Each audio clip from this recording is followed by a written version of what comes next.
this morning, and then welcome to Mandate. Mandate is a specialized program you watch on MITV every week, and so this week's edition is not going to be an exception. Mandate is a specialized magazine program for you, those who are just watching for the first time. It is a specialized magazine program where we talk about salient issues affecting the society. We'll also talk about personalities. And so today on Mandate, we're taking a look at governance in Ekiti State. And so to do that, we have the right person in the studio this morning, and then we have the #1 citizen in Ekiti State, Dr. Kayode Fayemi. Welcome to the studio one more time. Thank you for having me. Nice having you on the show. It's a pleasure to be here. So let's start off. How has governance been in the last 3.5 years in Ekiti? How interesting has it been? Oh, it's been a very positive experience. It's been intense. It's been serious. It's been funny. It's been stressful. It's been exhilarating. It's been everything that I thought it was going to be. Now, I asked the question because people believe that Ekiti people are very difficult people. They believe they're not easy to govern. How would you assess the Ekiti people in the last 3.5 years? Well, I don't agree with that assessment. Let me start with that. Okay. Educated people are actually easy to govern. Okay. They may be difficult to deceive, but they're easy to govern. Once you make sure that your word is your bond, educated people, literate societies are usually fastidious, demanding, insistent on their rights, as they should. But once you meet your end of the bargain, because it's a grand bargain. When I was running for office, I said I was going to do A, B, C, D, E. So they should ask me and demand of me those things that I told them I was going to do. So why would anyone then say they're difficult? Because they're asking questions.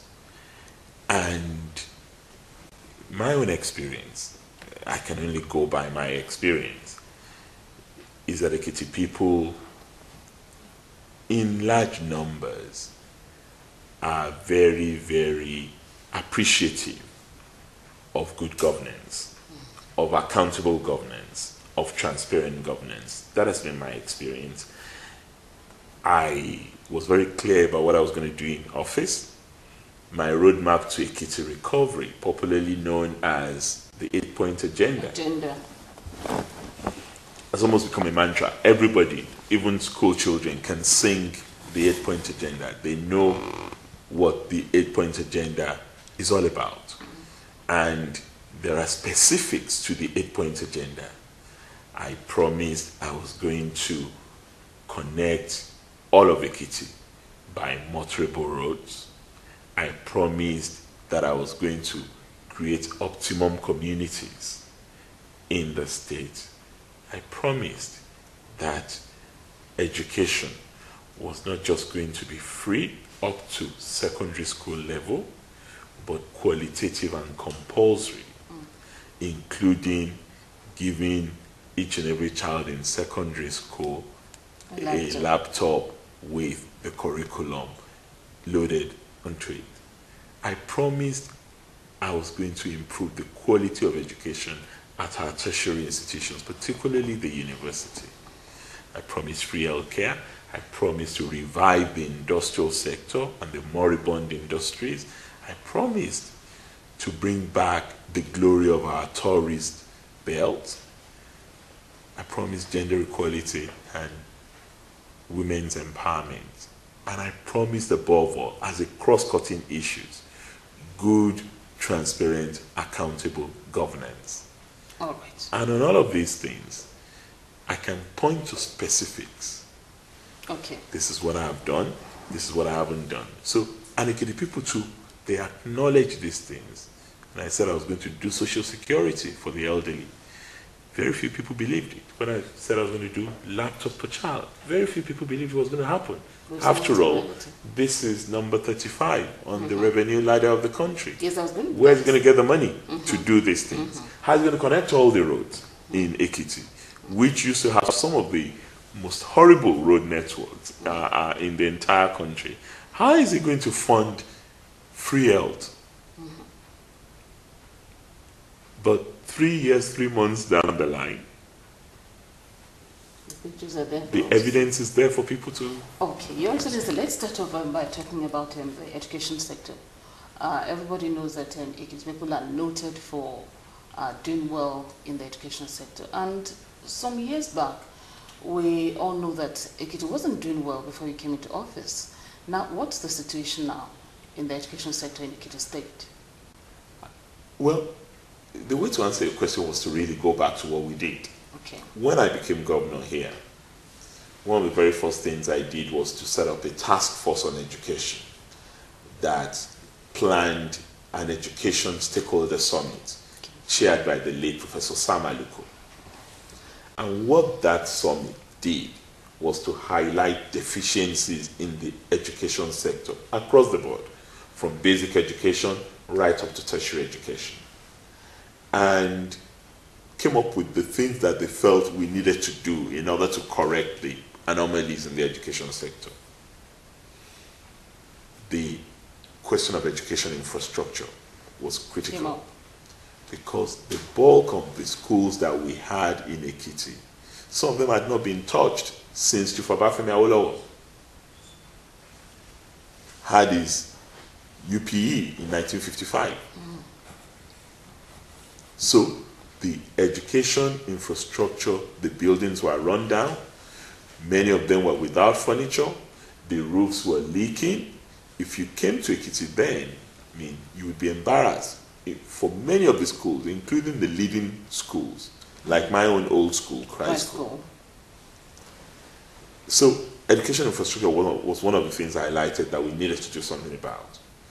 Quality of teaching was another. The question of the pupils came up, the disciplinary issues around the pupils in school was another. The quality of inspection in schools came up as well. Funding was major. And government interference was another issue.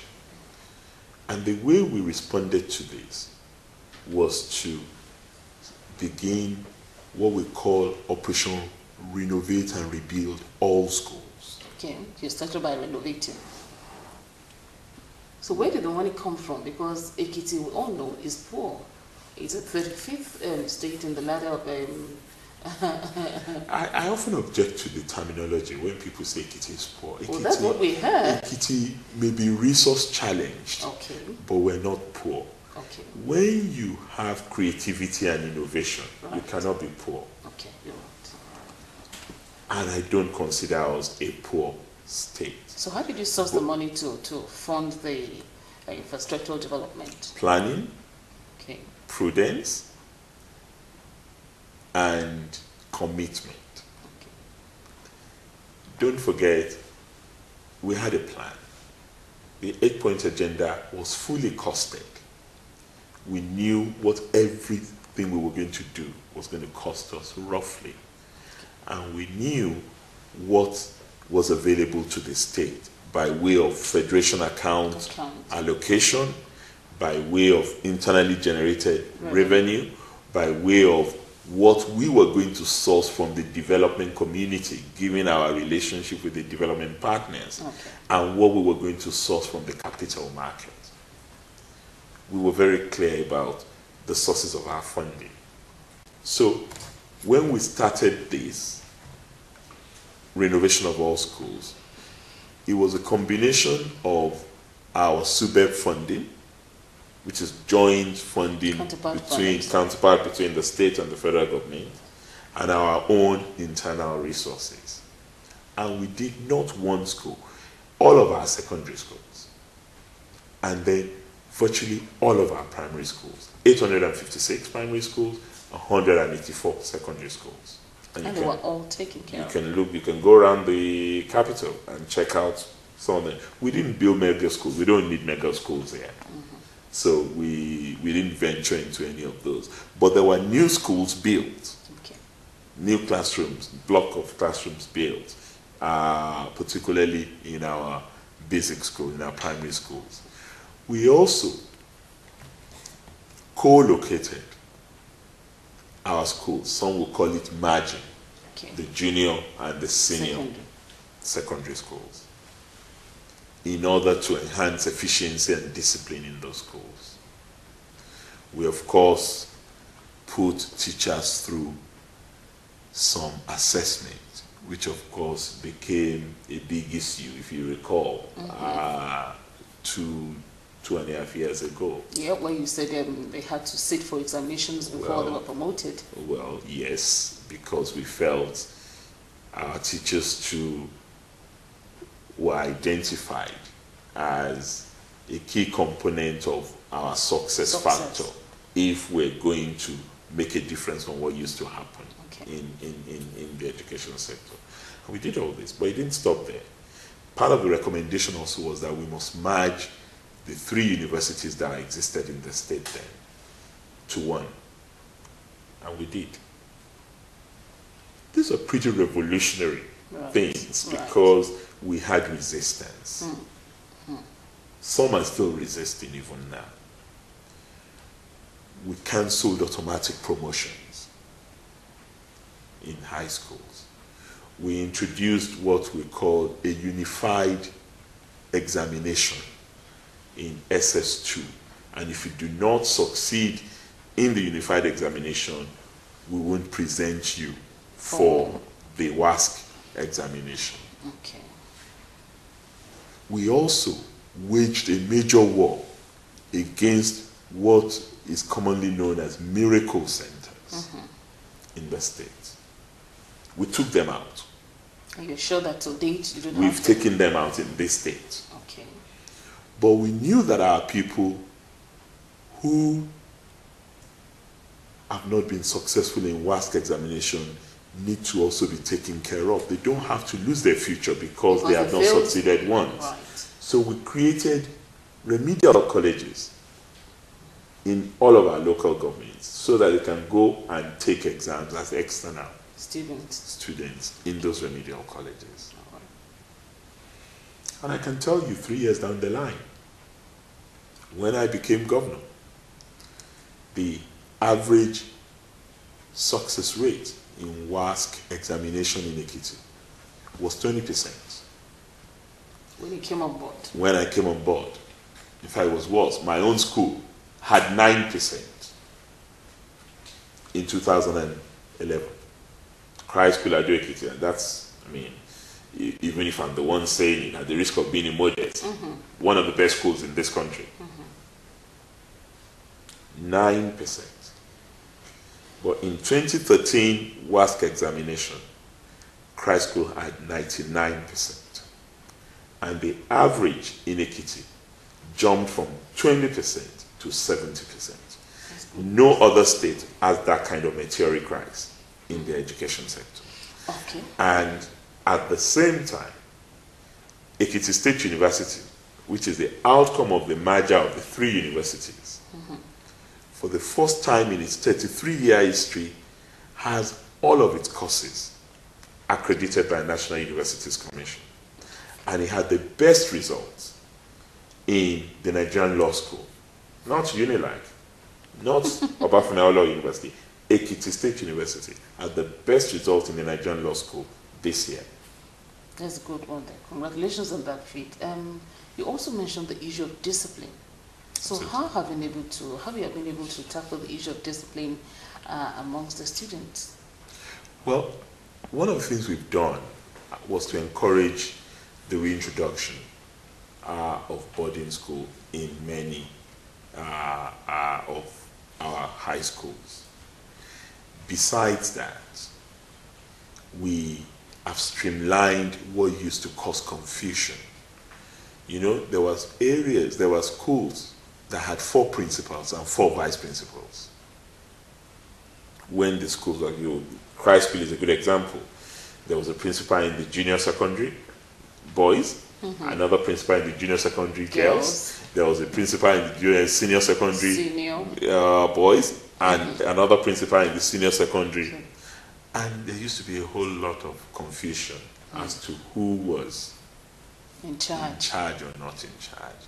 So by streamlining that first, the hierarchy was sorted and responsibility and authority were clarified. Okay. Now, having said that much about the secondary schools, now let's talk about the tertiary institutions. What have you been able to do? Were you able to meet the issue of cultism in the schools? Absolutely. Absolutely. One of the very first things that happened in Ekiti State University when the new Vice Chancellor came on board, I mean, I put in place a governing council that was not in any way partisan. Solid professionals, solid academics were in charge, headed by Professor Jide Oshintokun, a renowned professor of history from the University of Lagos, now emeritus professor at Redeem Men's University, and then other people like him. And the vice chancellor that was recruited through a competitive process is a first-class academic, and he insisted on ensuring that things that ordinarily had resulted in all these malfeasance were eliminated. Part-time courses were streamlined. Distance learning center was established. The business of backlog was cleared. They had to do convocation when I became governor for at least about 10 previous graduating sets. They also had to do a whole arrangement on biometric registration for their students. And the sale of handouts was banned. These were all little things, but specific things that were introduced. And for the Vice Chancellor and the Senate, they became resolute in outlawing bad behavior. So if you were caught, you were expelled. Okay. All right. Thank you so much for doing that explanation. Now let's move to yet another sector. Let's talk about the health sector. Yes. What have you been able to do in the health sector in the last 3 years, 3 months? The focus of our health sector has always been from day one, even from the planning stage and my campaign stage, has always been preventive health care. That's not to suggest that we ignore tertiary health.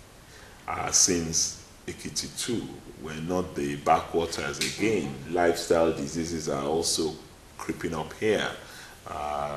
Cancer, diabetes, hypertension, all of those challenging lifestyle diseases are with us and upon us. But the evidence before us makes it clear that the bulk of our people who suffer ailments from opportunistic diseases arising from sanitation, carelessness, and also some poverty-related ailments. So, focusing on primary health care has been the major thrust of our health program. But that has also meant that we focus on the weak and vulnerable members of our society. Okay. And our health care, our free health program targets those. Our free health program is for children, for the elderly, for pregnant women, and for the physically challenged. Okay. So all of those categories are covered by our free health. But even people who are not covered by our free health, the adults, the skilled workers, and so on and so forth, they have access to our quarterly health mission. We run a quarterly health mission in Ekiti State. From the time I became governor, in fact, 3 months after I became governor, we ran the first one in January 2011. And we have continued like that for the last 3 years. So we must have held 8 of such free health missions and treated no fewer than 500,000 Ekiti people through our free health mission. And that's different from our mainstream free health program, which caters for those categories that I mentioned. But we also look after people given the increase in what I call lifestyle diseases. So we do screening regularly for cancer. We do screening for HIV, for diabetes. We do screening for all of those much more debilitating illnesses. And of course, we have also managed to turn our adversity to opportunity. After I lost my deputy to cancer, we decided that in our memory, we really must help other women and victims generally of cancer by setting up a diagnostic and wellness center in our name at the State Teaching Hospital to help screen people who come forward or are encouraged to check themselves out. We are also focusing a great deal on our health infrastructure. Right now, we're fixing all the general hospitals in the local governments. Just as we did the schools renovation program, we have a similar renovation plan for the... No, not planned. It's on. It's on right now. We're doing it all across the 16 local, all across the state. And we are also doing a lot of that in our teaching hospital in Ekiti. We have also revamped the emergency ambulance service and our emergency operations collectively. But in order to sustain our free health program, we've introduced a national health insurance, a community health insurance scheme in the state, which would help deepen all of what we're doing in the area. How successful is the scheme? It's just starting. We're just starting the scheme.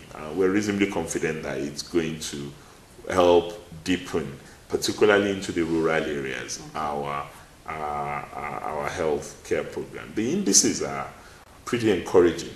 The national indices, as far as the healthcare is our healthcare is concerned, is one of the best in the country. We have the lowest HIV prevalence in Nigeria. We have the highest life expectancy in the country. We have one of the lowest maternal and child mortality rates in the country. And this is not unconnected with some of these social safety nets that we have provided, like the security benefit for the elderly, the treated mosquito nets, our food bank and soup kitchen that provide for the weak and the vulnerable. Because for us, at the end of the day, we don't see a disconnect between poverty and ill health. We believe if we tackle poverty, some of the ill health challenges will disappear. Okay, now let's talk about your social security scheme. It's a very laudable one and a fantastic one. Now, what brought that to you? How did you come about that? I mean, it's actually it's not a normal, it's not a common phenomenon. How did you come about that? Thank you. I said something earlier that I come from a particular ideological school. I do not believe that we can run a society on the basis of a survival of the fittest ideology, in which only the strong can get by and the rest of us can disappear if we like. I believe that we owe a duty to the weak and the vulnerable members of society. And almost everything we do is informed by that simple ideological statement. All right. If you look at our environment, a time there was when we had what we all generally refer to as what we generally refer to as extended family system, Right. in which those of us who are fortunate look after members of our nuclear and extended family. Even when there are challenges, they don't feel it because we're there to take care of them. Unfortunately for us, as a country, things have gone pear-shaped, or shall I say we've become more modern. And we've become a society of everybody for himself or herself. Me and my family alone. Me and me alone, or me and my family alone. Immediate family. Exactly, and God for the rest of us all. But a society cannot survive on that. Society must always find a mechanism to protect and take care of the weak. And for us, unfortunately, the extended family system has gotten to a point where the children who are supposed to grow up, who the parents have invested in, sending them to school, preparing them for adulthood, and then expecting that when they become adults, they would now have a role reversal. They would depend on them. But it's not longer the case, because most of these people don't even have jobs, so they end up depending on those parents who don't have enough to still continue to take care of them. And we have a lot of this in Ekiti. So we felt we could provide a buffer for our people, whilst also ensuring that we empower the young to develop entrepreneurial skills and engage themselves productively. But pending the time that is done, let us at least provide a safety net for the elderly. And this safety net is in the form of just 5,000 naira. But you may think 5,000 naira is small money. To you and I, it is small money. Because if we enter a Chinese restaurant, you know how much you're going to spend there. But you'll be shocked. I have just undertaken a study after 2.5 years of running this. We have elderly people in this state who actually do not finish that 5,000 naira monthly before the next 5,000 naira come to them. Really? It shocks me, but that's the evidence before us. And we're not just paying it at random. Okay. We're pretty focused on the indigent elderly. Yes, and how do we define the indigent elderly? Very specifically, we say that those who have children looking after them, or with the capacity to look after them, are not going to be beneficiaries of the social security scheme. So my parents, when they were alive, for example, would not have been entitled, or anyone who has a reasonably decent means of livelihood who could look after the parents. We also do not pay this to those who are earning a pension after retirement. Because they have a source of livelihood. A source of livelihood.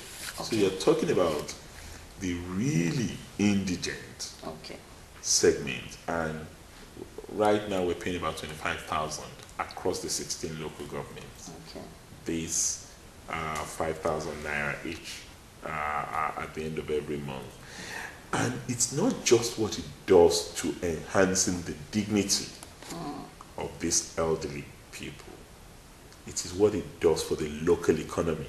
Because that money is not outside it circulates within those communities. That's where they shop. That's where they even have enough left for their cooperative, their issue to do at the end of the month. And it has become a very formidable tool of social capital in our environment here. And I'm pleased that since we started in 2011, in 2013, at least 3 other states have joined. Yeah. Anambra is now Anambra is doing fine. it. Bayelsa also has it. Oshonesdo has it. And I actually look forward to a time when we would have every other state Take it up to. take it up, or at least we develop a national policy that would provide a social safety net for the weak and the vulnerable in Now, our society. what are you doing about the continuity or sustainability of that scheme? Oh, this is backed by law. Okay. It's not just a trial thing. it's not a trial thing. We have a social security benefit law. Okay. And we are currently developing a social security benefit agency, which would be a quasi-independent agency that would run it. But there are different components to our social security scheme, not just the money. Okay. I talked about the food bank earlier. Right. We actually provide raw food items. You also talked about the soup. We also provide a hot meal a day Okay. in a number of locations in the state. That's run via my wife's development foundation, Ekiti Development Foundation, together with a non-governmental organization. But we integrate what we do with what they do. Okay. And it forms a total package. It's not just the money that we give the elderly who are qualified, but the fact that they also know that there are other mechanisms to take care of them. All right, Your Excellency. Now, a related one to that is the issue of unemployment. We mentioned that in the course of explanation about the health sector. Now, what is your government doing to tackle the issue of unemployment and take care of the youth? We all know that an idle hand is the devil's workshop. They are schooled, they're learned, but the jobs are just not there. So what is your government doing to take care of these youth, to empower them and to keep them busy? A number of things, because it's one issue that agitates my mind a great deal. It's an area that I really would like us to have done a lot more than we have been able to do. But I also realize that this is a national crisis. It's not just a uniquely Ekiti crisis. And part of what we see as a response to this is the nature of our curriculum itself, which basically is about certificates rather than about skills.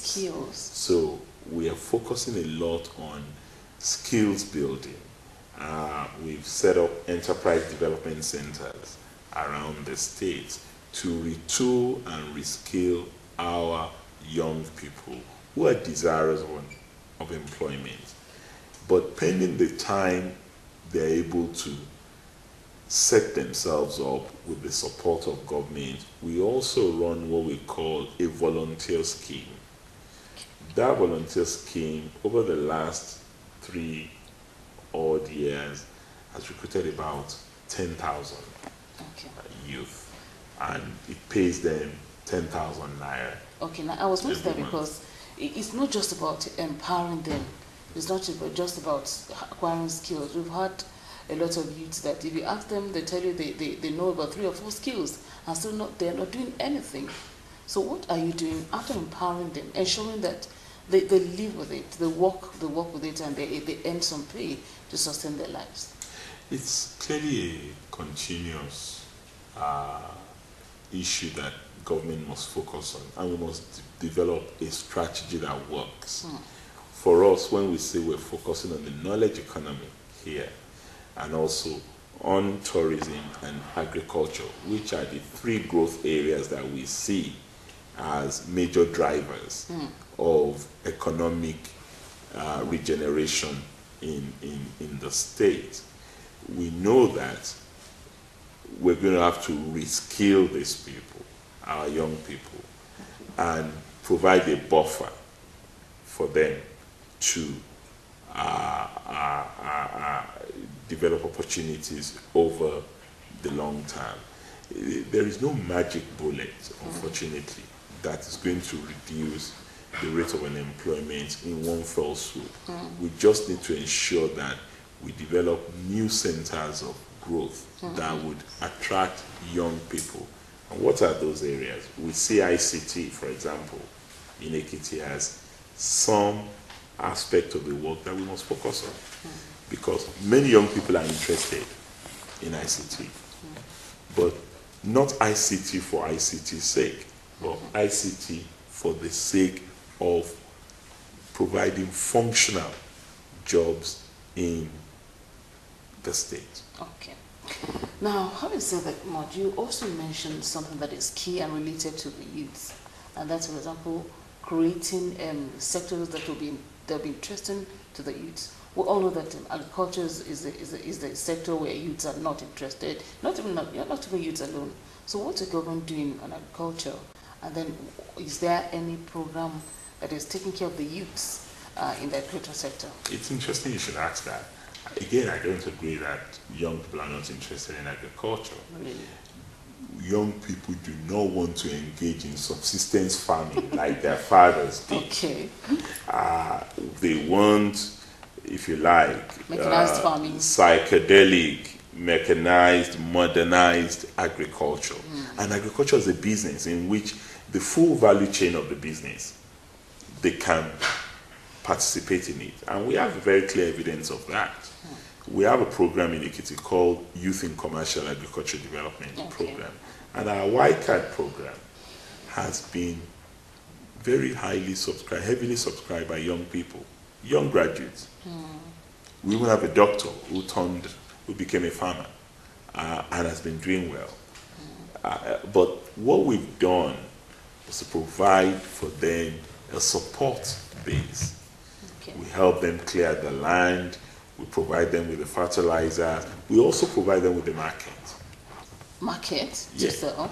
To sell. We negotiate.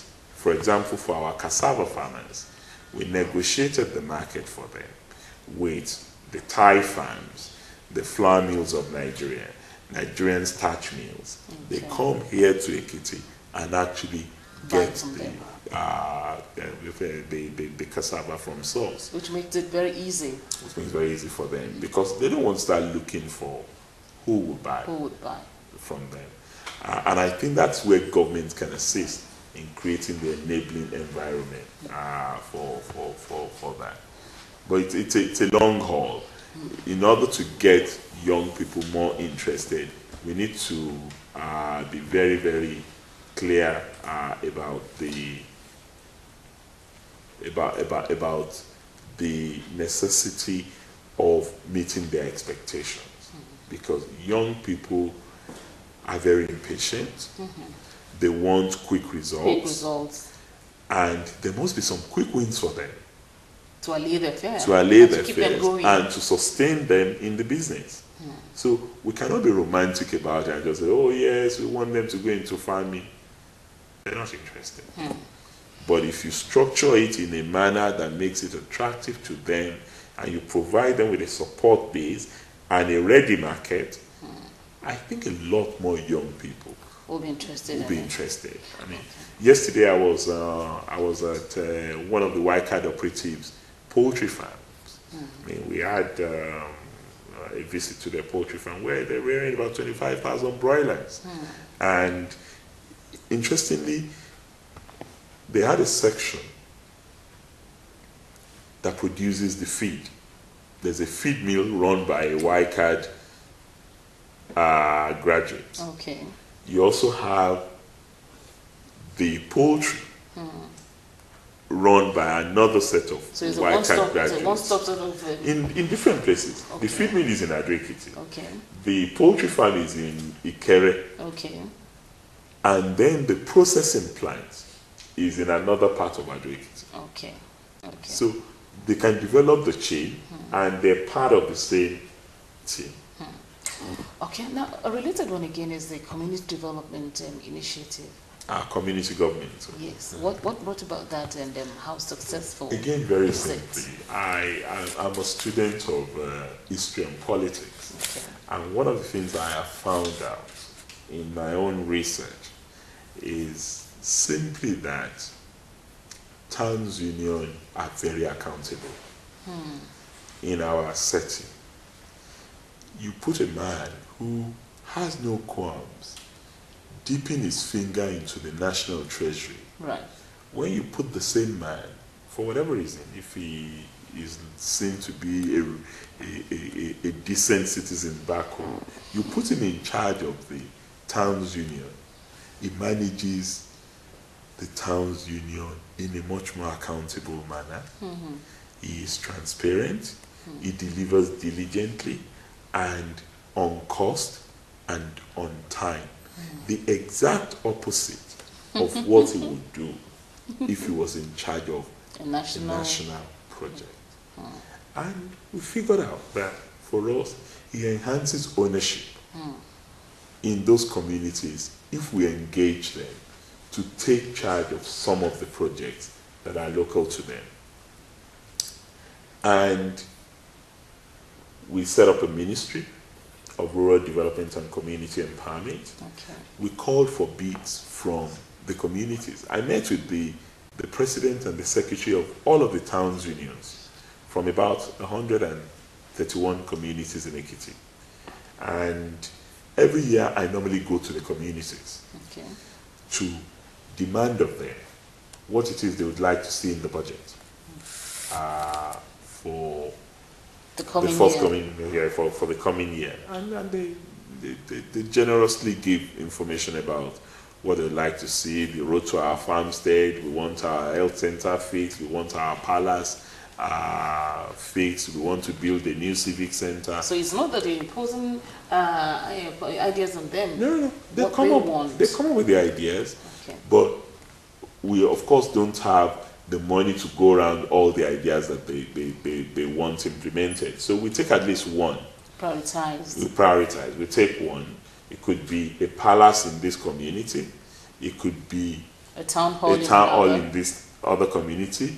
It could be the road to the farmstead or a rural health center. And over the last year, we must have given about 610 million naira to various communities. And the success rate is 90%. 90%? 90% delivered on cost and on time. And they take ownership. They're the ones who go and buy their tiles. They're the ones who choose their carpenters. They're the ones who choose their bricklayers. We don't choose anything for them. All we do is monitor the projects. They take ownership and they take pride in calling it their project. It is our thing and we must protect it. So the likelihood of protecting it a lot more than other government projects that some contractors have come from Abuja or Lagos or Ekiti to come and do it. They just anyhow. They don't attach any sense of ownership to that. Okay. So it turned out to be a hugely successful mechanism for engaging the people and holding them accountable, holding them involved, and ensuring that participatory governance can really mean what it says. Perhaps this is a product of my own background. I come from the civil society strand of development, and I have been involved in this sort of activities in many countries. So I believe that community government also enhances our potential for creating optimum communities that is in our 8-point agenda. All right, well done. Thank you so much. And I'd like to say well done for the good job you're doing. And in case you're just joining us, the program is still Mandate. We're talking with the helmsman in Ekiti State, Dr. Kayode Fayemi, and then he's been explaining his achievements. We talked about the health sector, the education sector, agriculture, and now let's talk about roads. It's interesting to see that there are beautiful roads in Ekiti. And you have tried to explain how you manage your resources, but is it the same money that comes to Ekiti State that you also still used in developing the roads? Or where exactly, how did you come about the money you're using in taking care of constructing the roads and rehabilitating them? Well, let me also say, as I had indicated earlier, that a lot of what we've done has been the product of prudence, of prioritization, and of strategic planning. We knew that the resources we have, based on our fiscal, on our federation account allocation, could not take us anywhere. Right from get-go, we knew we were going to look for alternative resources for meeting the promises and delivering on the promises we make to the people, particularly roads. The people are passionate about their roads. Everybody wants roads to be motorable to their communities. So during my campaign, because I went all around the various communities, it was clear that roads was going to be a priority of our government. And when I came in, the first 1 year, everybody was asking, what's going on? You haven't done anything about roads. What's the date? What's that? For 12 months. But by the time we hit our first anniversary, we've worked out our strategy on roads and we've started. And by that time too, we had gone to the capital market to raise money. And the bulk of the money we raised from the capital market was used in fixing the roads all around the state. There's hardly any part of the state you go to now that you would not be able to drive on motorable, pothole-free roads. The north, the south, the east, the west. And it's still work in progress. We haven't finished. But of course, if you drive into a place like Ekiti, which was, quite frankly, not better than a glorified village. Before now, you probably miss your way. If you've been here a few years before now, you can see the quality of roads, of the street lights, of the various network of roads that we've developed. So, and I think people give us credit for that. The challenge of the roads is that we must sustain them. And that's why we set up a public works corporation to focus exclusively on maintenance of the roads. Okay. Now, people are saying some people are saying you've done well. But your critics are hard on you on this money you have gone to run, the 25 billion naira you have sourced from the stock market.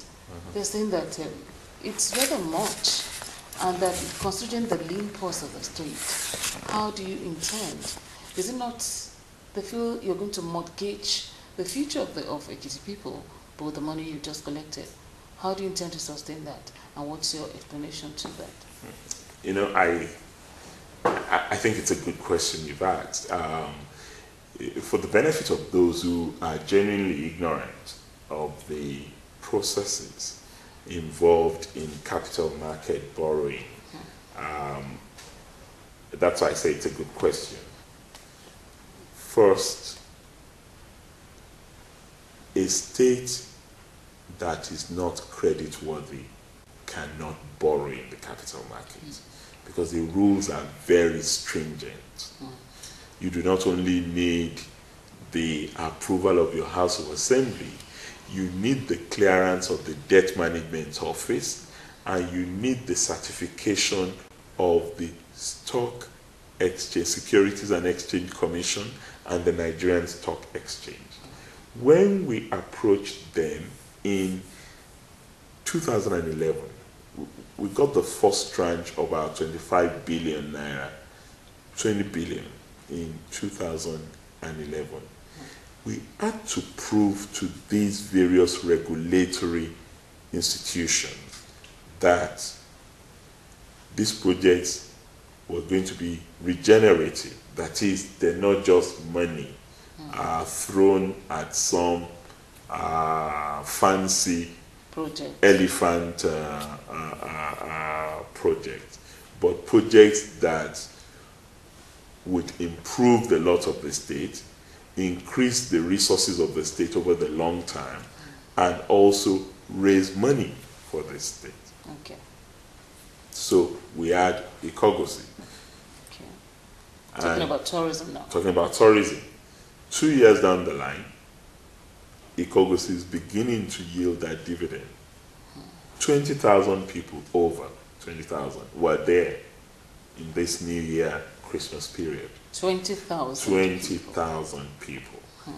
And this was the residence of reptiles when I became governor.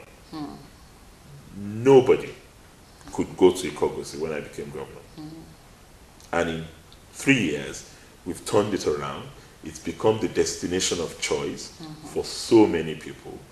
And that's an example of what we have done with the money raised from the stock market. Okay. If you were to take the civic center that we're building on the grounds of the old prisons, or the state pavilion, The trade fair.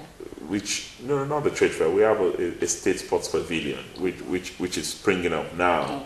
Okay. It's much larger than the Eagle Square, quite close to what you have in Lagos, the Tafawa Balewa Square, and our other legacy projects, the governor's residence, the various roads we've constructed.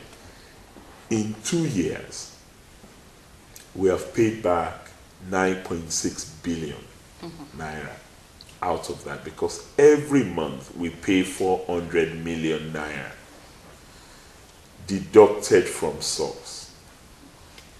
Just to let you know that the notion that this is mortgaging the future of Ekiti, it's elementary economics. You cannot use short-term loan to fund long-term projects. Okay. You cannot use loan at the rate of 22% interest rate to fund the kind of projects we're talking about. Our bond was obtained at the rate of 14.5%. In addition to that, these are projects that 2-3 years down the line would have tripled in their value. And I have evidence of this. This is not the first bond taken in this state. One of my predecessors, Governor Ni Adebayo, took a bond in the year 2002. And one of the projects he did was the Ekiti House, the popularly known Nane suit. That's what people call it now. But it's Ekiti House in Abuja, right in the middle of the Central Business District, which was built for 700 million naira in the year 2003 when it was completed. We've revalued the building just a year ago, and it is worth 4.7 billion naira now. It's appreciated tremendously. So, if you have foresight, if you have a vision, you cannot continue to give excuse for inaction by saying Ekiti is poor, we're number 35 in the revenue ladder, we have no money, it is just salaries that I will pay. If it is just salaries that I've been paying in Ekiti in the last 3.5 years, I can assure you I should be on my way out now. Because Ekiti people would tell me that they did not elect me to just be paying salaries. Just salaries alone. Where are our roads? Okay, now having said that much about all of that, now let's be over to politics. We have very few minutes left. Politics in Ekiti has been so interesting now. So what next? Well, June is not the end of this administration. To the best of my knowledge, this term of office, ends on October 15, 2010. What I believe is happening in June is election. Okay. And since in accordance with the Electoral Act, election must happen 4 months before inauguration, 120 days. So June to October would give you roughly that 4 months. And to the best of my knowledge, I also don't think we've seen the last of me in Ekiti, even after that October 15. But the jury is out there. The people of Ekiti would have the opportunity to decide which way they want to go. But what is important is that this is a decision for Ekiti people. It is a decision about their own future and their own assessment of what the government in office has done. It's not about 2015. It's not about the presidency of Nigeria. It's exclusively about Ekiti. And the decision is for Ekiti people to make. And I do think Ekiti people, given the level of education, as you remarked at the beginning of this interview, would necessarily, in my view, make the right choice. They have to choose between a certain future that has seen a meteoric rise, which has been an upswing from a sordid past of 1 week, one trouble, crisis today, criminality tomorrow, brigandage the day after. That's what the people would have to choose from. So the election is about where Ekiti was, where Ekiti now is now, and where Ekiti is going to be in the future. And I believe that Ekiti people would make a sensible choice. Okay, on a further note, now let's talk about the national confab. A lot of Nigerians do not have confidence in the national confab. What is your take on this before we wrap up? My take on the national confab? Yes. You know, the easiest way to answer the question is to simply tell you my party has taken a decision in the national confab, and that would be a clever way of doing it. And I can't go against the grain unless you want me to be accused of anti-party activities. But I also am known to be an age-long advocate of the conference, and my position has been quite clear and consistent that Nigerians need to talk, and Nigerians need to look at the possibility of restructuring the Nigerian state in order for it to be a much more efficient and effective governance structure. And how best to do that is to have a constitution that is the product of the people's will, rather than a product of fiat, as we have had in the past. How we get to this point is, of course, a matter for all Nigerians. But a government of the day has every right to accede to the popular yearnings of the people it's governing. I suppose that is what has been done. On this note, I want to say thank you so much for creating time to be with us, for squeezing time out of your very tight schedule. We hope that very soon again we'll have you on a show. It's been a wonderful experience. I thank you for coming all the way to talk to me. I'm a great fan of MITV, and I feel very proud to be associated with the great work you're doing there. Thank you for having me. Thank you so much. Well, in case you're just joining us, wrapping up on Monday this week, we've been speaking with the governor of Ekiti State, Dr. Kayode Fayemi, his training, his activities, his success story in Ekiti. We've talked about education, the health sector, agriculture, and of course, the social issues there. Well, on this note, I want to say thank you for being a part of Mandate this week. Mandate returns again next week for yet another edition. My name is Jumoke, so do have a great day out there. Bye-bye.